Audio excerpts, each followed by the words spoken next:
So this is my second video of the day because I've had a lot of inspiration over the last couple days, and I'm still having a lot of inspiration, a lot of thoughts, and I'm really not sure how to get them out. And I'm actually, to be perfectly honest, I'm really struggling. Like during the week, the inspiration was coming and it was so clear, and now it's like trying to figure out what to pull from that. So I'm trying to just go with the next thing that comes to me. So if this kind of seems all over the place, that's why, and that's okay. So the thing that's coming to me right now is something that I thought of today. I think, yes, we want, in light of kind of things that have happened recently, there is a goal to create unity. There is a goal to help, to want people who disagree with us or who we feel are misled, again, which either side of the pendulum you're on, there is a desire to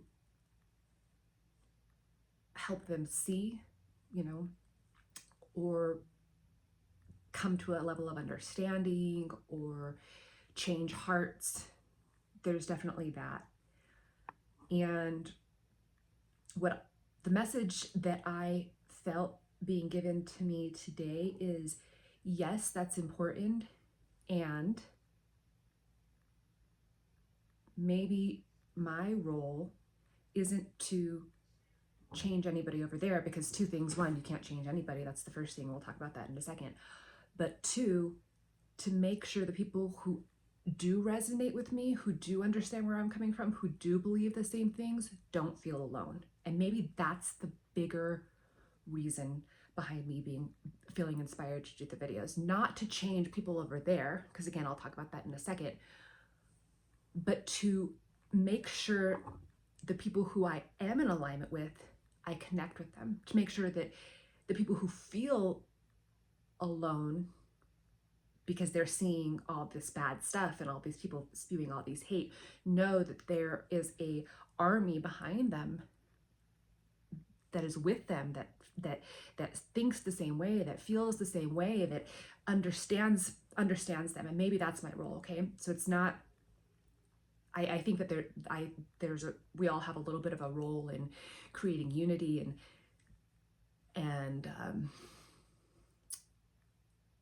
toning down, the hate in the world. I do definitely believe that. But again, maybe first and foremost, like I've talked about in one of my other videos, is to love the people who are easy to love. We want to be saints and love our enemies. And yes, that's great. But before that, kind of like Charlie Kirk said, and like the Bible says, go love your family. Go love the people who agree with you. Go reach out to them, see how they're doing. And does that mean that now we just create a line in the sand where we say you stay over there and I stay over here? No, but that is important. And I don't know if I'll talk about it in this video or the next video, but this is an example of the yes and again, that might be the next video. So if you're interested in what the yes and is, watch my next video. The next message that came to me today is I was scrolling through Pinterest, and I came across a Bible verse. It was Ephesians. And this Bible verse, a lot of people have been posting, and it's about put on the full armor of God. And if you watch my videos, or if you continue to watch my videos, I don't necessarily associate as a Catholic or a Christian or a yogi or a Center for Spiritual Living, right? I believe it's all words and leading to the same bigger message, and we get too caught up in words. So sometimes I'm almost afraid to use Bible verses because I don't want to detour people. And having said that, again, going back to the yes and, which I'll talk about in my next video, yes, I'm respectful of that words can be triggering due to past experiences, and you have to get to a point where you get over it and you stop focusing on it's from the Bible and focus on the bigger message. So something I recommend that you look into is BibleGateway.com.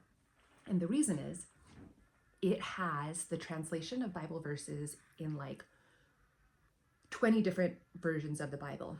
So King James, God's Living Word, I think that's what it's called, New Translation. And I love it because sometimes I feel called to a Bible verse, but I'm not quite getting the full message. Like I feel it, but I don't. So I start going through those different translations and I find one that I'm like, oh, okay.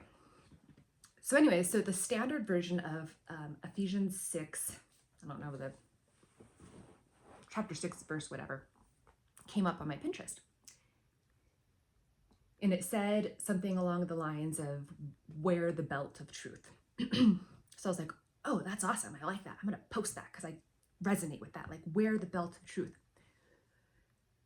And what's interesting, which I might talk about in this video, I might talk about later, is that where you think you're being led isn't always where you're being led.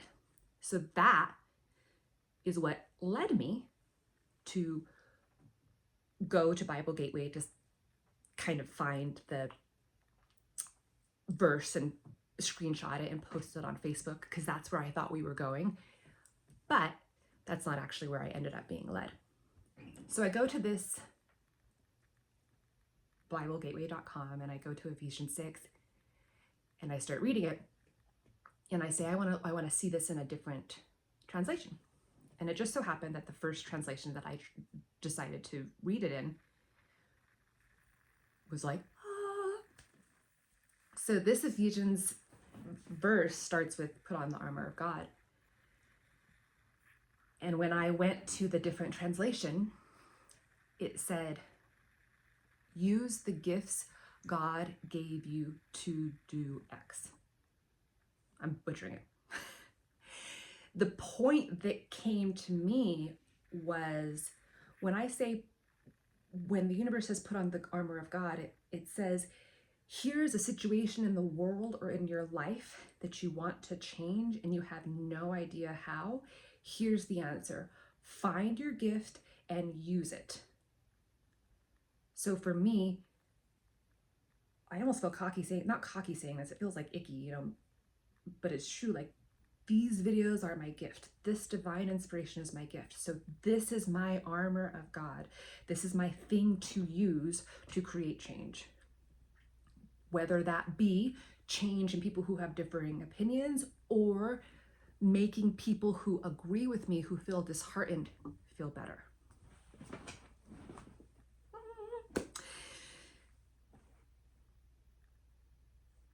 Okay, so where do I want to go from here? I think that the last thing I want to say, just for this video, is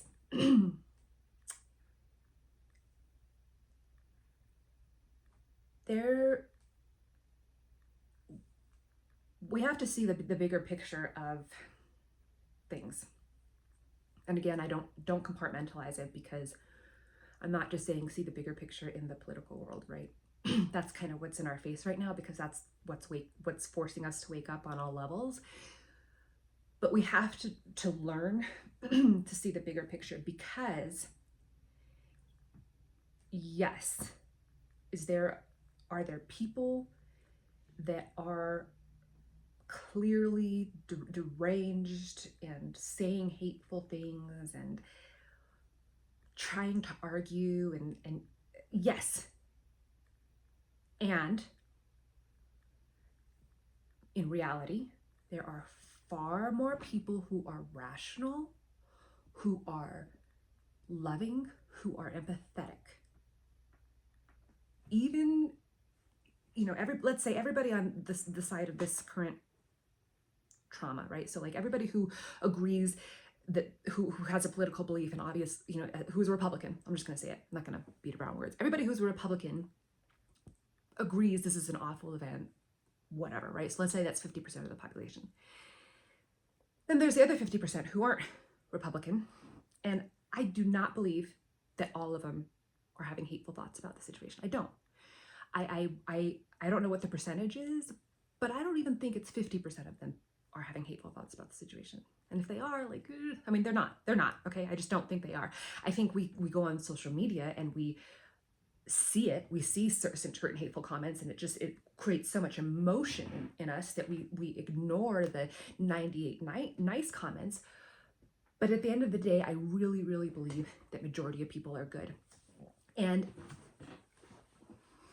are trying to be good, have more good in them than bad, right? Because nobody's necessarily good or bad. Like, I do bad things, I have bad thoughts. As long as I don't feed them, I'm not a bad person.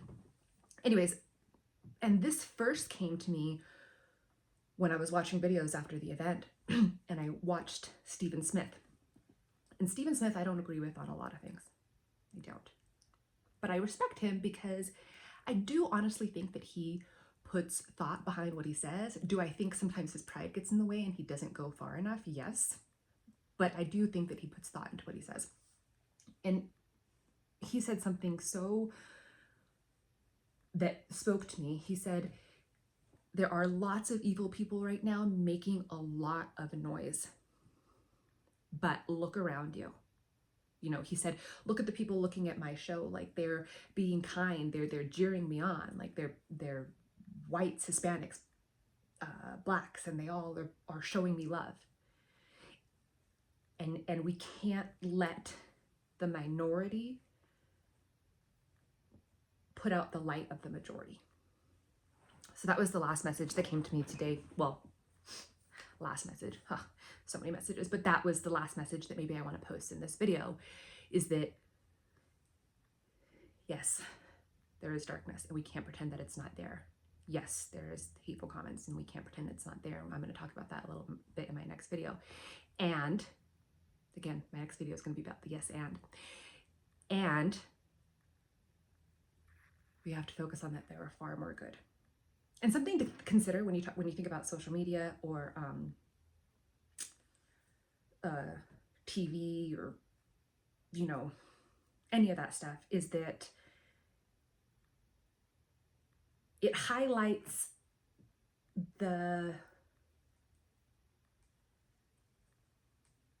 it goes through, you know, 100 comments and it pulls out something that's going to cause emotion, right? It pulls out, it looks for things that are going to cause emotion. I don't know how else to say that, right? So you can't let that be, you can't let what you're being shown, like the news is meant to pull out, like, for the most part, the bad things. Because as awful as it sounds, if the news was nothing about, like, look at this person who helped this grandma cross the street, or look at these fundraisers or whatever, we might not watch it. But the something different, which is usually, unfortunately, something bad or people arguing, like, oh, that's juicy. So you have to consider that when you're on social media, when you're watching the news, is that it's going to pull out these minor situations. It's going to find a story out of the millions of stories, and it's going to highlight that. And a lot of times that one story isn't going to be reflective of the majority. It's not going to represent the 100, not 100% of reality. So we have to remember that. And I'm actually wearing a shirt that Emily gave me right now. Defund the media, right? But I'll talk about that again too, is that we can't blame the media either, because the media is actually, I guess I'm going to talk about it right now. The media is a reflection back of us. Ow, that hurts, right? Like, I'm so much better than the media. Like, they're awful, evil people who just focus on, like, the negative, and I don't do that. Yeah, you do. And I'll give you an example. So, and I'm really guilty of this. Like, you might watch my videos and you might be like, oh, she's so cool. She's so, like, loving. I have a history, and I will completely admit it. If you do something wrong, or if you hurt me, or if you mess up, I'm like, you're out of my life. Like, that's like a real issue of mine that I'm going to work on, obviously. So I focus on, here's a disagreement we had. Here's something bad about you. And now you're an evil person whatever, right? And I'm going to ignore the fact that we had all this other good stuff, right? And we do it all the time with relationships. Like you hear people say all the time, my ex was an effing psycho, or my ex was X, Y, and B. And that's all they focus on. And it's like, so you stayed with somebody who was psycho 100% of the time for 3 years? No, give yourself a little grace. They had good parts. They fell short like anybody else. They fell short to a point where it was a deal breaker, but that doesn't, and it doesn't make them an awful person. And I think the reason we do this is not because we're hateful, but because it's hard. It's hard for us to,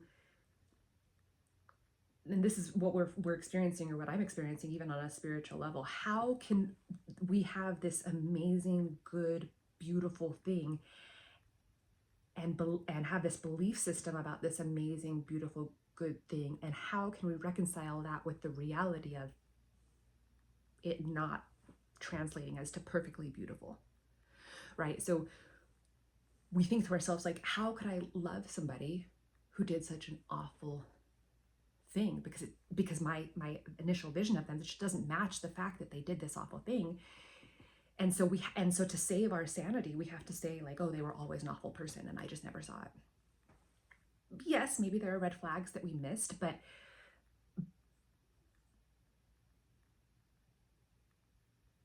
there was good, and when things go bad, especially when things go bad, we tend to only focus on the bad. And I've done this. I do this with celebrities a lot. So again, we get so mad at the media for only focusing on the bad and not seeing all the good. We do it in our everyday lives. Again, it's just a reflection of us. I do this with celebrities a lot, and it's okay to do it to a point. Again, yes, and which I'll talk about in my next video, but they say something, or they use their platform to say something that I don't agree with, and I hate them. And I do. Like, I'm not gonna listen to their music. I'm not gonna watch their videos. I can't believe anybody's gonna watch their videos. Like, and to a point, do I think they need to know that, like, majority of people don't agree with them, whatever? Yes, okay, fine. But do I need to go into the extreme? No. And I'm so proud of myself, because I just did this a couple days ago. So one of my favorite actors is Justin Bateman. Like, I love him. Justin Bateman. Jason Bateman. His sister's Justine. Jason Bateman. I love him. And me and my husband are watching something that he's in, and my husband loves him too. And he said, oh, he made XYZ comment. And I said, oh no. Like, please tell me that's not true. And I looked it up, and I was like, oh. And what's interesting is him and his sister disagree on politically. So that gives me a little hope, right? Because he still loves his sister, obviously, and she still loves him. But they disagree politically, so that gave me like a little hope. But again, my first inclination was like, well, now I can never watch anything he ever does ever again. And I had to think, like, no, I'm not going to be the media. I'm not going to take a piece of this man, highlight it, and villainize him. I was watching this pastor the other day, and he said, the media has asked me to talk with them. And I said, sure, but let's do live. Let's do a live interview, because I am not going to do a 60-minute video interview and then have you post 2-minute clips or 30-second clips of what you want to say that I said without giving the fuller context. So in this situation with Justin, why do I keep calling him Justin? And now I'm not even positive his name is Jason Bateman. Anyways, in this situation, am I going to take little clips of him and villainize him? Or am I going to say, in this area, I don't agree. I think he's misled. I honestly hope that things shift and that he changes his mind. But overall, he's been a source of good for me. The movies he's done, he Arrested Development, like, I'm gonna get a little choked up. Arrested Development came, Arrested Development is one of my all-time favorite shows, and the reason being is it came to me in high school when I was going through the darkest time of my life. Like, literally, like, wanted to commit suicide, like, dark. And it gave me light. And Jason Bateman was a part of that. Was he the writer?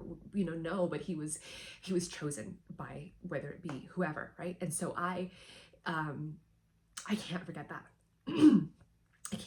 I can't let this, I can't compartment, I can't take 30 seconds of this man's life. I can't take 5%, 7% of this man and villainize him, and for him, it's easier to do that because I have such a deep love for him. For other people celebrities who I disagree with, is it as easy? No. But do I need to check myself and say, try to find the good? Yes. Okay, so after getting emotional and then talking about those 3 topics, I think that's the end of this video. And I wish I had a way to nicely sum it up, but I don't. So that's the end. Bye.